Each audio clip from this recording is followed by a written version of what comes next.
Dahil kahapon nga mga kakulit, inumpisahan na nga asintahan itong bakod na aking ipinapagawa. Kaya naman ngayong araw nga na ito mga kakulit, kanila naman ngang ipagpapatuloy ang pag-aasintangan nila dito. Bali ngayong araw nga pala na ito mga kakulit, ito na nga pala yung ikatlong araw ng aking pagpapatrabaho dito nga sa aking ipinapagawang bakod na bato. At kung inyo ngang mapapansin mga kakulit, medyo pinataasan ko na nga pala itong bakod na ipinapagawa ko. Dahil dito nga sa pinapagawa ko na ito mga kakulit, meron nga akong naiisip na isa pang plano ko dito. Dahil kalapit nga lamang ito nung CR na aking pinagawa noong nakaraan. Kaya naman ang naisip ko ang plano dito mga kakulit, akin naman nga itong babububungan para naman hindi nababasa kapag pumupunta nga kami doon sa CR. Buti na nga lamang mga kakulit at ngayon ngang araw na ito, sobrang napakaganda nga ng panahon. Hindi nga kagaya noong ako nga nagpapagawa pa lamang ng CR, talaga namang napakalimit ng ulan. Kaya naman sa aking ipinagawang CR nga mga kakulit,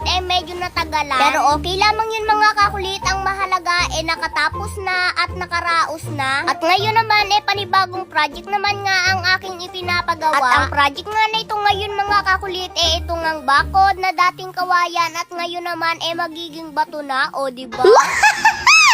Medyo marami-rami nga palang hollow blocks sa mga kakulit itong ang in-order ni Papa noong nakaraan. Dahil medyo mahaba-haba nga rin mga kakulit itong aking pababakuran. At medyo patataasan ko na nga rin ang bakod nito. Bali sa pagkakaalam ko nga mga kakulit, 12 patong nga ng hollow blocks ang magiging taas nitong bakod na ipinapagawa ko. At kung inyo nga matatanong mga kakulit kung bakit nga ba napakataas nitong bakod na aking ipinapagawa. Dahil mga kakulit, sobrang taas nga rin ang pangarap ko. Charot, hindi gayon.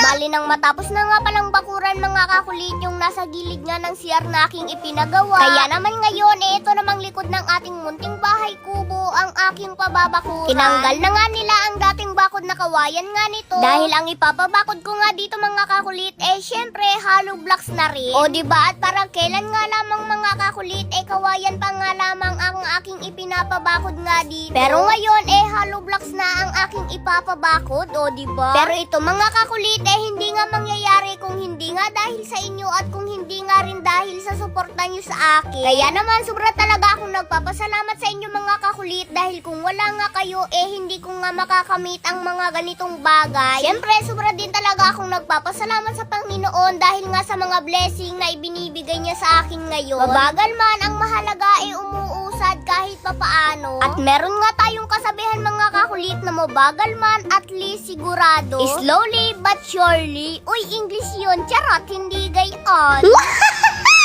Pero syempre, bilang pasasalamat ko nga po sa inyo mga kakulit, mamimili pa rin nga po ako ng mabibigyan ko ng gift basta't mag-follow, like, and share lamang po kayo ng ating mga video.